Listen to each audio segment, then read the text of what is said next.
at the end of the day, you're helping a family take care of their loved one. And so you've got to make sure you're knowledgeable and know how to express yourself and choose your words carefully. Mm-hmm.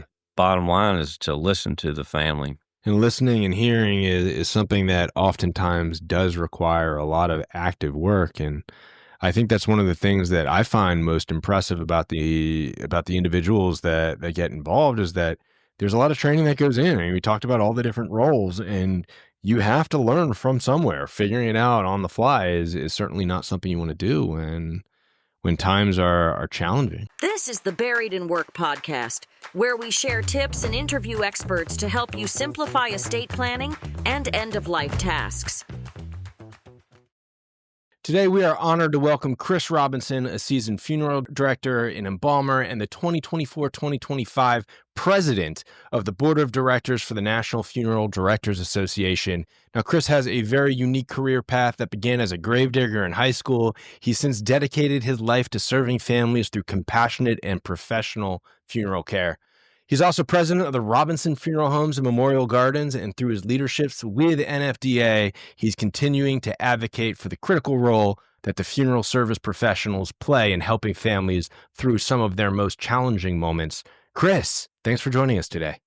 Adam, thank you so much for having me. It's an honor to be with you and impressed with the information and materials that you offer families. So it's so gratifying to me that it's another resource for grieving families to turn to help them with whatever it might be.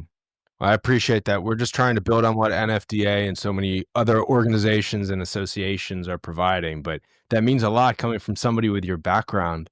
Let's talk about your background a little bit. Your journey into the funeral service profession really is inspiring. Can you tell a little bit about how you got started and how you got to where you are today? Well, my father always believed in hard work, and our store, our funeral service, we were more like a general merchandise. That our town was developed because of the railroad. The railroad came through the heart of our town easily in 1874, and our business was started in 1875. And back then, we have some old receipts. They sold buggies, they sold fertilizer, they sold furniture, anything. It was a very rural community, mostly farming. So anything anybody would need, they would come to town and get hopefully what they needed. But back then, people who sold furniture evolved into selling wooden caskets. And that was actually where people would come and just pick up a casket and bury their loved one themselves on their farm. And so that's how it evolved. And then fast forward, it became necessary, or it just evolved where we provided more services than just a casket. My father always joked that we were the first casket store in 1875 because that's how we started. But we sold a host of things. And so I worked in our store growing up, and then I worked on our grave crew in high school. And that was before we invested in a backhoe. So I was my backhoe was a shovel. But it gave me a greater appreciation for that aspect of what we do, because all the things that take place in a funeral, the last thing they see is the grave. And that grave has to look perfect, even though, obviously a casket and a vault's been placed in it. We have to make sure that we leave it in perfect condition so that when the family comes back, they have a pleasing sight to remember their loved one. Set the stage for me. This is in what state of the country? You're a teenager. Are you literally digging these graves by yourself? Are there other No, people? we had a very good team, and these guys were good to me because they'd been doing it for a long time, and so I would just work during the summer. But we're in the upper part of South Carolina, right outside Greenville, South Carolina, and the railroad that goes through Easley goes from Miami to, I think, to Maine.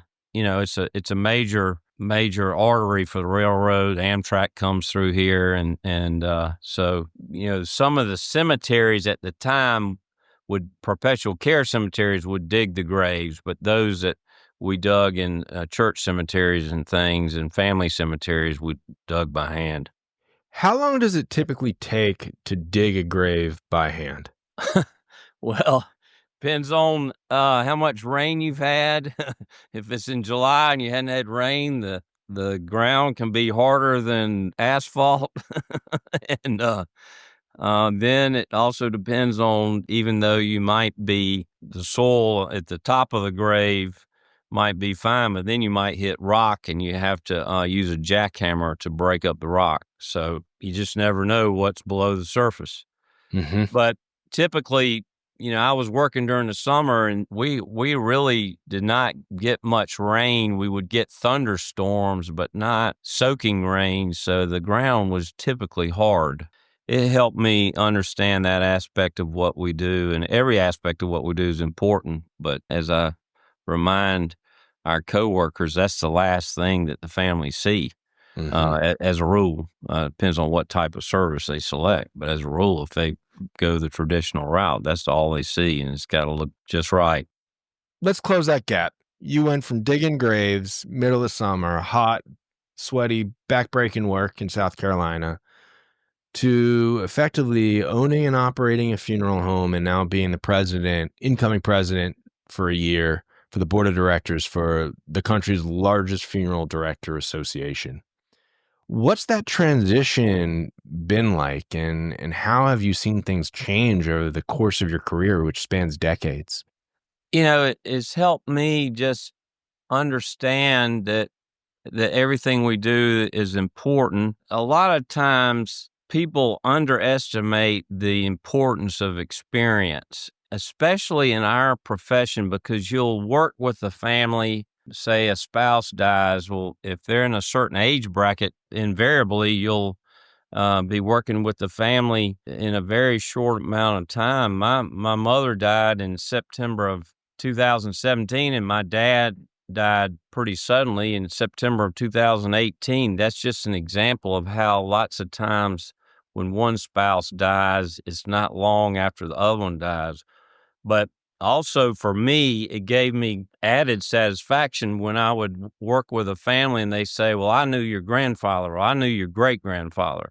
So the fact that we were able to serve families for multiple generations, and it meant that we obviously served them well, because they came back and Hmm. came back for generations. And so that part's very gratifying, but we never take it for granted. We're constantly trying to upgrade how we do things and make sure we're staying with the times. Obviously, technology has affected our profession immensely, but at the end of the day, it's a one-on-one conversation with people, and that's what makes the difference. How do you think technology is impacting the value of funerals, the funeral experience?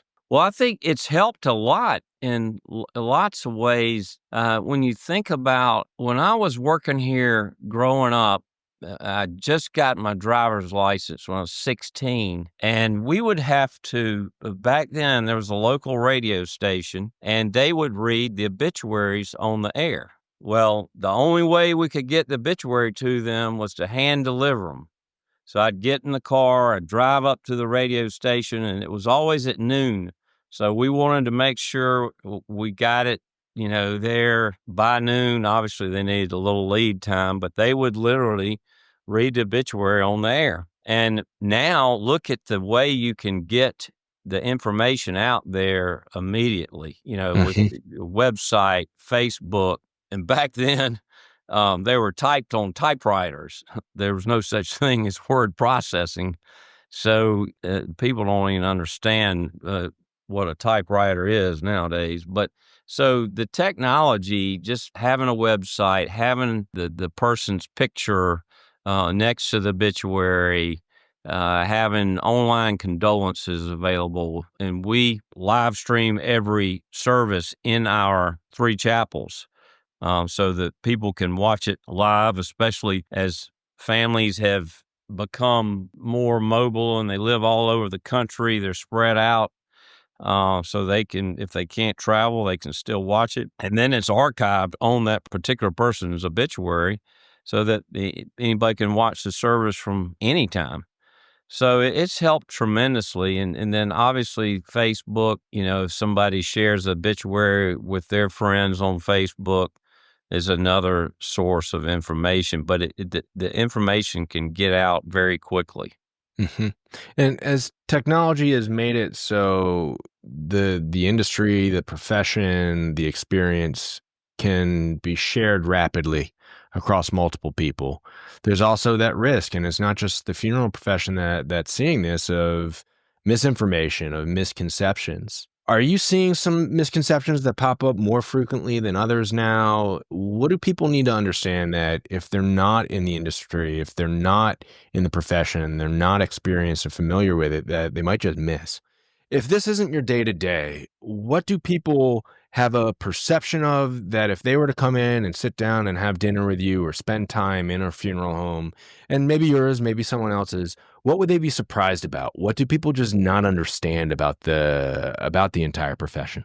Well, no, that's a very good perspective on things, because a lot of times when we hire, we have a lot of part-time people that maybe have retired and want to, work funerals or visitations or drive a limousine or, take care of the flowers, help park cars, whatever it might be. Invariably, they tell me or tell our seasoned coworkers that, man, I had no idea what all goes on behind the scenes. I never knew this. And a lot of people don't, because we want it to be seamless. We want it to look very professional. But the old saying, you don't want to see how the sausage is made. hmm There's so much that goes on behind the scenes. And I think that one of the things that really shocks people is the fact that we're available 24 hours a day, 7 days a week, 365 days a year. And they don't quite realize that. So if somebody dies at home at 2 o'clock in the morning, we're there with suits on or professional clothing. So I think that's probably the biggest thing that people don't realize. Yeah, it does. And we've had a lot of conversations with people that play different roles. And obviously, a single owner family funeral home is very different from one that's serving a much larger base that's part of a larger network. But the funeral directors oftentimes find themselves wearing many hats. They could be an advocate, a counselor, an event planner, on top of everything else. For people that aren't familiar, because we like to drive that home, people aren't familiar with what goes on. Can you just walk us through some of those things that funeral directors have to deal with? And what does that process look like? You get the call, it's 2 o'clock in the morning. Give us an abbreviated, here's all the stuff that has to happen. Yeah, once we go to the home and take care of family's loved one and bring them into our care, then we typically set up a time that's convenient for them to come in and make the arrangements. And if they have not already done it in advance, that's when we gather all the information that's used for the obituary. The thing that we focus on is we want the family to tell us about their loved one. We have to be good listeners, because every person's different. Every funeral is different. And so we want to make sure that we listen intently on what made their loved one special, so that we can in turn make recommendations based on what they've told us of what might be a meaningful service. But before they leave, they've proofed the obituary. They've depending on what type of service they want, whether they want to select the casket and the vault, and we coordinate with the clergy, the musicians, the cemetery. We do all that for them, because that's what we're there for. We're there to take care of all these details so that they can spend time with their family and friends, because that's what it's all about, is the support network that the families have. And sometimes I was at a funeral the other day, and one of the children said, "This is my friend from high school. I haven't seen him since high school," and that he came to pay his respects. So it's so important that they have time to spend with these people who have made the effort to come and support them in a tough time. Mm-hmm. We've talked a little bit about the industry profession, and we talked about this a little bit even before we hit record on today's podcast. I think it's pretty important, as I believe you do, to call it a profession as opposed to an industry. Now, you're coming in as the president of the NFDA's board. Can you speak to that a little bit from that perspective? President representing the organization in many ways. Why does that nuance of profession versus industry matter, or does it not matter? Well, I think it's very important because we get academic training through the various mortuary schools. I think there's approximately 58 across the country that are accredited, and you get the academic knowledge. Then you get hands-on training at the school or during your apprenticeship. For example, in South Carolina, the apprenticeship is 2 years. A lot of states, it's only 1 year. So you get that sort of training, whether it be on the what we call the care center, where the embalming would take place, and the preparation of the body. Give you an example, in South Carolina, you have to do 50 of those in 2 years, and then 50 arrangements, working with the family, making arrangements. So all of this is important because as we touched on earlier, there are a lot of facets to what we do and aspects of what we do, and you have to make sure your writing skills are up to par. You've got to make sure you're knowledgeable about the different types of caskets and the different thicknesses of metal, the different species of wood. All these things are very important so that you know how to advise a family if they're trying to decide on which casket to use. You can point out the differences. Mm-hmm. And so it's very important that you learn. I learned from people who had been doing it a long time, and they had, great influence on me. That doesn't mean that we don't apply the modern technology to what we're doing, but, at the end of the day, you're helping a family take care of their loved one. And so you've got to make sure you're knowledgeable and know how to express yourself and choose your words carefully. Mm-hmm. Bottom line is to listen to the family. And listening and hearing is something that oftentimes does require a lot of active work. And I think that's one of the things that I find most impressive about the individuals that get involved is that there's a lot of training that goes in. I mean, we talked about all the different roles, and you have to learn from somewhere. Figuring it out on the fly is certainly not something you want to do when times are challenging. Right. Yeah.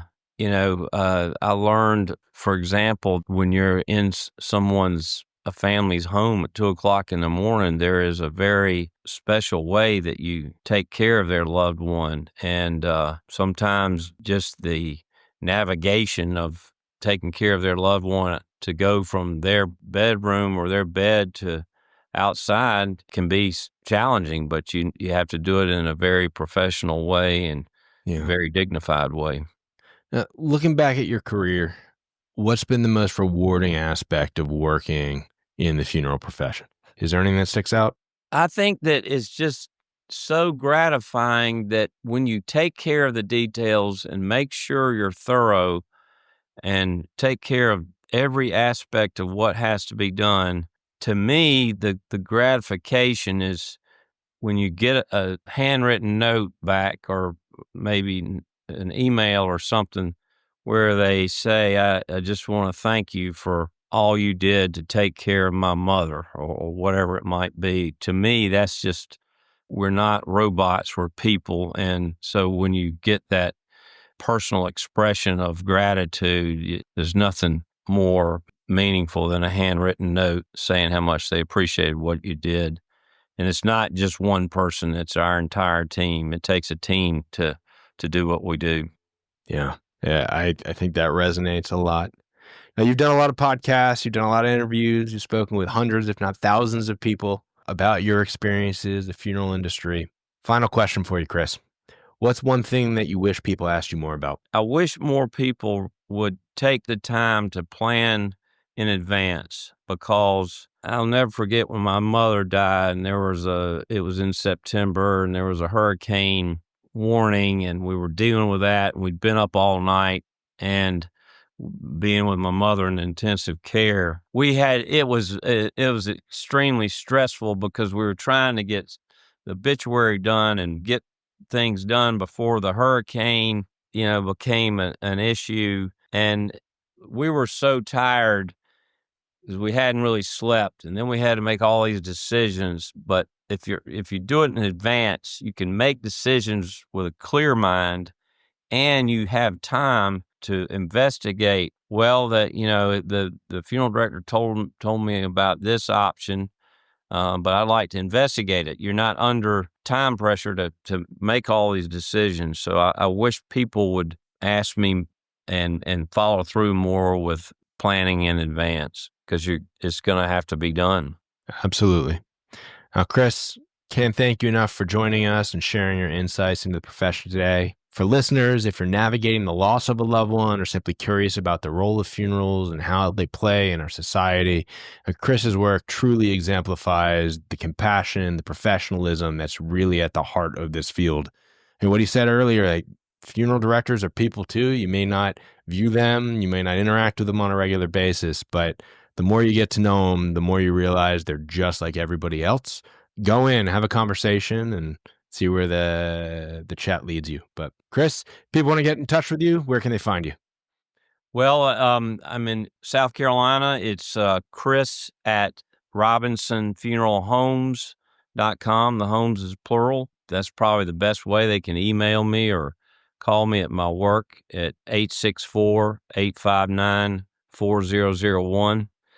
And be glad to help anybody anytime with any questions or any comments they might have, because we're here to help, and no question is not important. So that's what we're here for. Glad to help anybody. All right, Chris, thank you for your time today. Appreciate it. Thank you very much, Adam. I appreciate your interest in our profession and all you do to help families learn more about what we do and what to do afterwards and before, and you have a great catalog of information for these families. Thank you very much for trying to build it. Not just me, like you. It takes a team. Till next time, everybody, come listen. New podcasts every week. Take care. Thanks for listening to another episode of the Buried in Work podcast. Remember, you can save 10% on our estate preparation package and games with code podcast10 at buriedinwork.com.